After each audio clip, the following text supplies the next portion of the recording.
Hey guys, welcome to today's video. Today's video, I am going to do a makeup and movies disclaimer. The movie that I'm going to discuss is called The Fallout, and it is airing on HBO. Trigger warning, this does contain adult content, very triggering. This is the type of movie and book that I typically normally would not watch, strictly for the content. I don't particularly enjoy these type of movies. They bring extreme sadness. However, I watched it and I want to give a review on it. I will read the synopsis straight from IMDb, Internet Movie Database. High schooler Veda navigates the emotional fallout she experiences in the wake of a school tragedy. Relationships with her family, friends, and view of the world are forever altered. And the second plot synopsis states, The Fallout is a film about the unseen faces of a tragedy, those who can't turn their pain into affecting positive change in the world because they are too afraid to leave their bedrooms.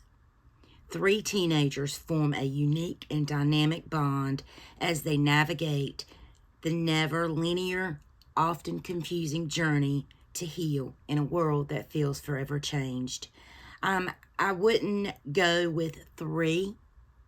I would go with 4. There are 5 characters that I'll discuss in length. This movie stars, let me show you this is what the image of the movie, if you happen to see this, looks like. It came out in 2021, I do believe, and it stars, Jenna Ortega, she is Veda. Maddie Ziegler is the character Mia. Niles Fitch is the character Quentin. Will Rope, if I said that right, is the character of Nick. Julie Bowen she plays mom. John Ortiz plays dad. Shailene Woodley plays Anna. Some of you may recognize, she's a pretty recognizable actress as well. She has a bit part in this, actually. She's in 2 scenes, however, they're powerful scenes. She plays the psychiatrist. I'll list the makeup in the description if you guys want me to. If not, I'm just gonna put makeup on and kind of talk about this. I did start out prep with the Purelisse brightening serum, Blue Lotus, and I mixed it actually with a little bit of Too Faced Hangover. That has sat on my face for a little bit, and because I'm using a very matte foundation today, which is the Makeup Forever Matte Velvet Skin, I am going to put a little bit of this Charlotte Tilbury Hollywood Flawless Filter. However, it does not show the actual incident. Does not show that at all. There is minimal blood shown, and it is a probably 30-second clip of Quint, the character of Quint. it starts out, and, you know, I'd say this movie is not going to have spoilers, but, you know, this isn't a movie where there are plot twists or there, I don't feel like I'm spoiling anything by kind of going over this. However, if this is something that you I'm reading. If this is something that you want to watch and not hear about this, now would probably be the time to click off this video. Completely understand. I just kind of wanted to give a fair warning that I will be discussing what goes on in the movie. It does not show death. It doesn't show any of that, which is a blessing. The movie starts out with Jenna and her friend. The first 5 minutes of the movie are where everything happens. If it's even the first 5 minutes, it could be, it was very, very much fast-paced in the beginning. But the movie starts out with Veda and her best friend Nick getting their Starbucks, jamming to music, and they're on their way to school. And they go into school, you know, high school. You can tell that it's high school. And Jenna gets a text message. She had raised her hand and was asking the teacher a question. The teacher was teaching, obviously. So she raises her hand and she asks a question, and the teacher, you know, she's like, that's a very good question. You can tell that this kid is not a slacker, or you can tell she really cares about school. Very smart, very intelligent young lady. Then we see her get a text message, and it shows the message on the screen, and it says, hey, can you call? It's an emergency, 911. So Veda raises her hand back as the teacher is explaining literally the question that she had just asked, and she says, can I go to the bathroom? Teacher, of course. So she steps out in the hall. She calls her sister. Her sister has upset. Her sister gets her period. The sister is very, how did I describe the sister? The sister's name is Amelia. She's very naive. She gets her period. The kid, as you find later in the movie, she has no filter. Very immature. Basically, your preteen immaturity level, you know. Annoying little sister vibes, if you would. That's how I would describe it. So she's standing in the hallway, and she's on the phone, and she's like, what's wrong? What's wrong? And her sister's like, I got my period. So Veda is like, seriously? You called me for that? You can't do that? Blah, blah, blah, blah, blah. And you know, she tells her everything's gonna be okay. Everything's gonna it's gonna be okay. Just do this or do you have what you need? And this sister says, yeah, I swiped some from your room, blah, blah, blah. You know, and you see Veda smiling and saying, well, good, good, good, good. So she steps in the bathroom. When she steps in the bathroom, you see the character of Mia, who is played by Maddie Ziegler. Maddie Ziegler is well known from Dance Moms. She's been in several of the singer Sia's videos. She's a dancer in the movie, and as well as real life. So we see her going in the bath. We see Mia standing at the bathroom, and she's applying makeup, coincidentally, contour. And so Veda, it shows the text messages on the screen. So she's in the stall, and she's texting her friend Nick. And she's like, OMG, Mia, whatever her last name is seriously contouring for picture day. Apparently it was picture day. And she flushes the toilet. She walks out, and she's washing her hands, and she says to Mia, she says, you really don't need that. In other words, you're very pretty. All of a sudden, you hear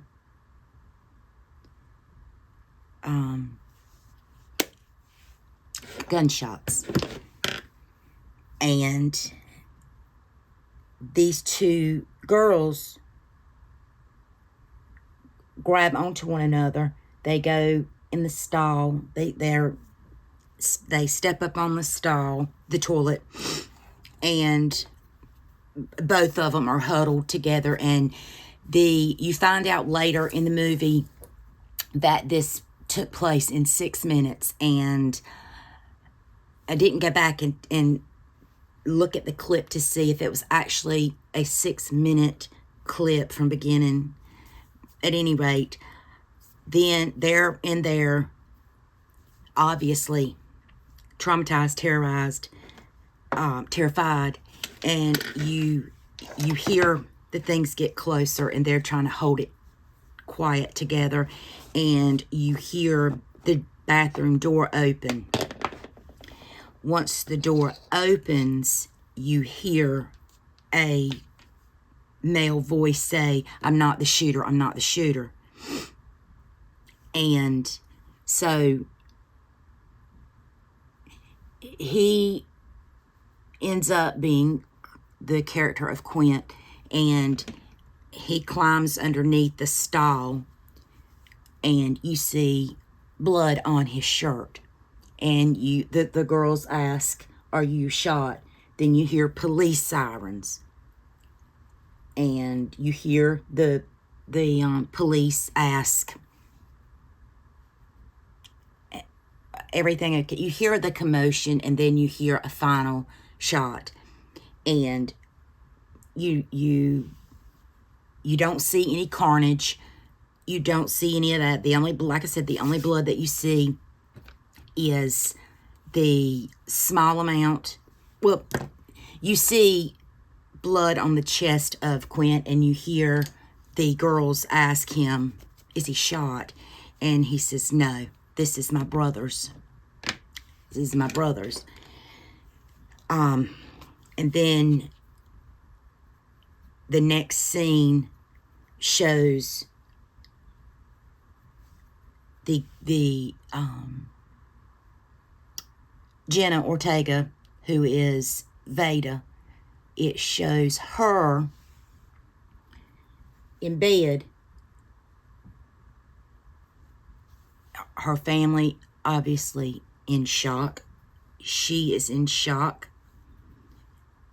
And the characters over the course of the film, these two girls who would, from all appearances, never be friends in real life, as they say. You know, they use your typical teenage lingo. They form an unlikely friendship. You see Veda looking up. She's in bed and she's looking up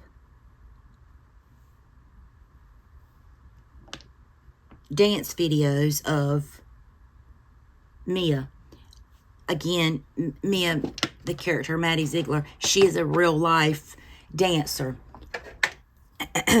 And that plays into this movie. You know, it kind of becomes another character, because we find out that this kid is afraid to leave her house.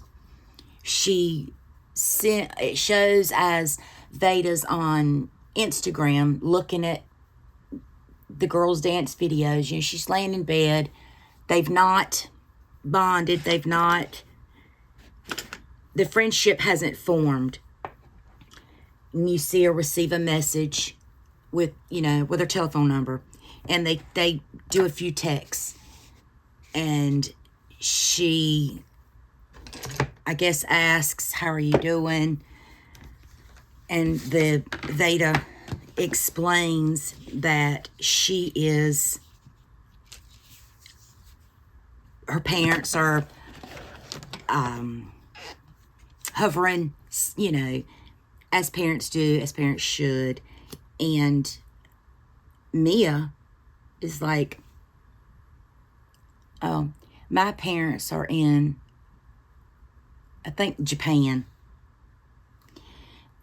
And which is really sad, because you have this, it shows her house. She's obviously wealthy. You can see on her profiles online that she has a lot of followers. She was referred to as an influencer from Veda's best friend in the beginning. So she's essentially going through this alone. We never meet her parents. We never see anything. We see the inside of her house. So you've got Mia, who is the super popular influencer and is afraid to leave her house. There's no adult supervision. You don't see the parents call. You don't see any of that. And that was very super sad. You know, the whole movie I kept waiting to see a parent. I really did. And that was just so very, very, very sad to see. And then she's super girly. You see her in her super girly clothes, outfits. And then you have Mia. Then you have Veda, who's in her retro high tops, baggy shorts, oversized tops and hoodies. You know, hair haphazard. You know, a typical, I don't give a shit look. You know, not, first glance, you don't look at her and think she's in the in crowd, if that makes sense. Maybe my age would understand that reference a little bit more, probably. But we see that she's basically alone in this. And so she tells Veda, she says, hey, if you need to, get away, if you need some quiet time, you can come to my house. And then it shows her going over there, gated house, super rich, you can tell. It shows when she first goes to the house, Mia is on the other side of the door. So when Veda knocks, Mia makes stomping noises, like she wasn't just standing at the door. It turns out that Mia hasn't left her home. She's scared, obviously. And she's going through this alone by herself. Again, it doesn't show any other friends. And Nick, we don't see how Nick survived. There is a part there's a scene where he's saying initially they thought this was a drill, and then they later find out no, this isn't a drill, this is real. And so you see these two characters dealing with this in such a different way. You've got Nick, who wants to make a difference. He wants to change laws, and then you have Veda, who is unable to show emotion at all. You see her cry at the very end, and one of probably the saddest character was Mia. Mia didn't lose anything. She didn't lose her life, but she lost an innocence, the way I saw it, because she went through this and her parents weren't even there. That was, to me, one of the saddest things. I kept waiting to see who was going to play her parents, and nobody ever did. But hey guys, I'm back. This video may be a little bit choppy. My parents both have COVID, so I am on standby to kind of make sure everything's okay with that. So I'm not able to put my phone on do not disturb. But I just went in with a little bit of concealer to kind of clean up the edges there. I am using the Scooby-Doo Creeps and Crawlers palette. And I used my MAC paint pot in Bougie. And I'm just going to kind of go over with a little bit of this lighter purple. Kind of go over that a little bit. But, so I don't know where I was at in the story. So if I'm repeating it, I'm sorry. Y'all.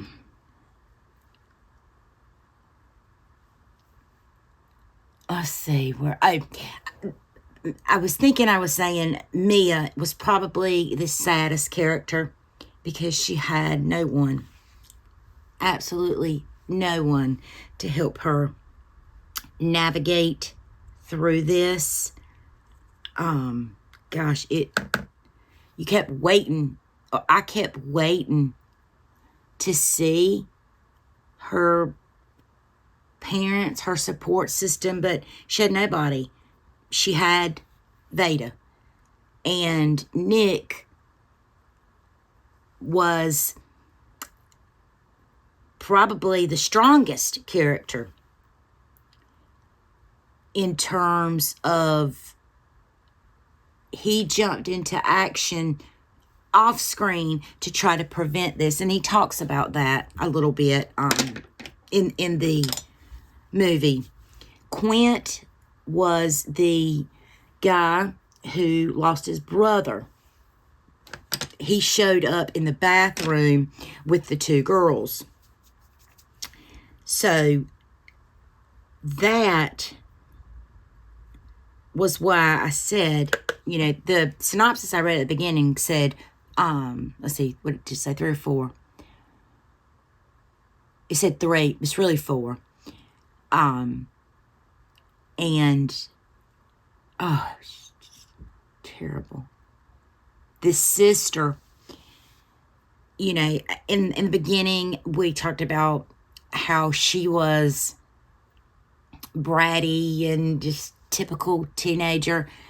There was, towards the end of the movie, she climbs into, or she never did tell her mom that she had, you know, got her cycle.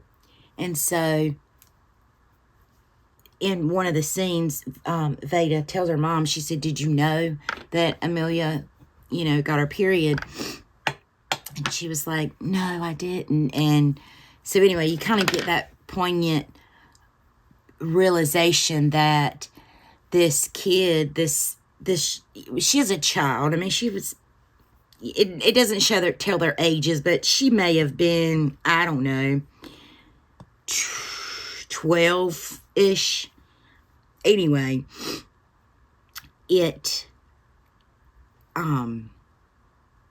gosh. She never told her mom what had happened that day. She essentially had a hand in saving her sister's life. And towards the end of the movie, it shows Veda trying to go to sleep, and it shows her sister coming in her bedroom. And, you know, she says, I can't sleep. I'm scared. And Veda, you see in the bathroom, Veda, in the beginning of the movie, you see her on the phone texting. And the assumption is that she was texting 911 or she was texting her parents. But only in the end do you hear her tell her sister, her younger sister, she said, you're my favorite person in the world. She said, when I thought I was going to die, that I love you text that I sent you, I thought I only had seconds to live, and you were who I thought of. You're my favorite person. And yeah, that one was a tearjerker, y'all. Not gonna lie. That one kind of got to me.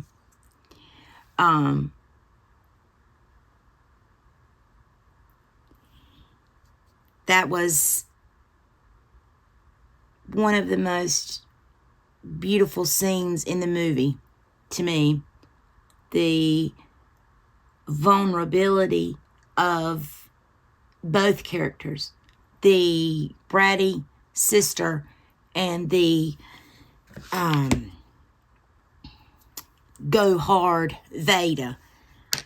Quint was probably one of the stronger characters and the most mature. It shows him thanking the two girls for coming to his brother's memorial. You don't see anything. You see them standing in the back of a church, and this character walks up to them. When I say they don't show anything graphic, they don't show anything graphic. Nothing graphic at all. Which I was very thankful for, because that's not something that I would want to see at all. I couldn't imagine seeing that, and I'm glad that I didn't.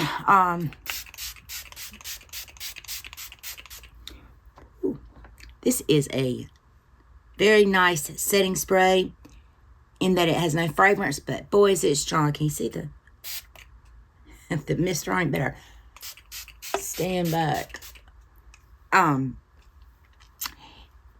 In one of the scenes, Veda tries to kiss him, and he kind of pulls back, and he's like, I'm not ready for this. And that is a very mature thing, because they're dealing with this tragedy, and the last thing he wants to do is ruin this friendship, this bond that they all have. Super, super loving character. I thought I really enjoyed his performance in this.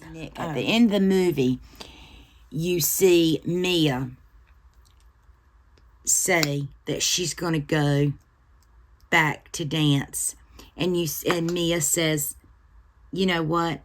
I'm going to be there for you. I'm going to go too." And so the last frame of the movie, prior to that, she's seeing a therapist, which is where Shailene Woodley comes in. She's the therapist. You see her twice. You see Veda has 2 sessions. The first session, she's